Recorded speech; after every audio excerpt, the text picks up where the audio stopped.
Guys আমরা এখন ইট ভাড়ায় গিরিল বানিয়ে খাইতেছি, পোড়া মুরগি খাইতেছি। এর তো আমরা চারজন, রাশেদ, ওসমান গনি, সবুজ মিয়া আর আমি মোহাম্মদ লিপন ইসলাম। এর তো আমরা গিরিল বানিয়ে খাইতেছি পোড়া মুরগি ইট ভাড়ায় খড়ির চুলায় দিয়ে। এর তো সামনে টুপিটা ভাসাইলে এই টুপি ভাসে থিয়ে দিয়েছি সামনে, এই আগুন ভাসতে আছে। এই যে সামনে কয়লার টুপি হসে থিয়েছি। এর তো কি সুন্দর আগুন ভাসতে আছে দেখো। এর তো আমরা এই আগুন ভাসিয়ে গ্রিল হয়ে যাচ্ছে পোড়া মুরগি। এর তো আমাদের রাশেদ ভাই ভালো করে মুরগিটারে ঘুরাইতে আছে। আমাদের সবুজ ভাই সেই টিকটকার ফ্যান, এবং টিকটক ছাড়া বুঝে না, সে তো ঘুরতে আছে আর এই জায়গায় ভাগ পোড়া মুরগি আছে।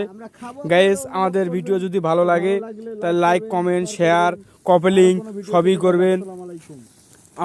আমরা আরও নতুন কোনো ভিডিও যদি কোনো পাই আপনাদের কাছে লয়ে আসবো। এর তো আমাদের পোড়া মুরগি হয়ে গেছে, আমরা কিছুক্ষণের ভিতরে মুরগি খাবো। তুমি ওই জায়গায় হুব লাগিয়ে দাও আর তুমি এই জায়গায় হুব লাগিয়ে দিয়ে ভাসাও।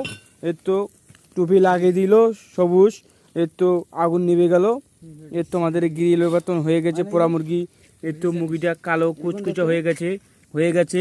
এর তো সবুজ ভাই একটু চিমটি দিয়ে দেখতেছে হয়েছে না হয়েছে। এর তো ভাই আমি আমার হাত দিয়ে এর তো কিছু ওটাইয়া মাংস ওটাইয়া এই যে ওটাই আমরা খাইলাম। ও এত স্বাদ কে খুবই স্বাদ হয়ে গেছে। এখন আমরা খাবো।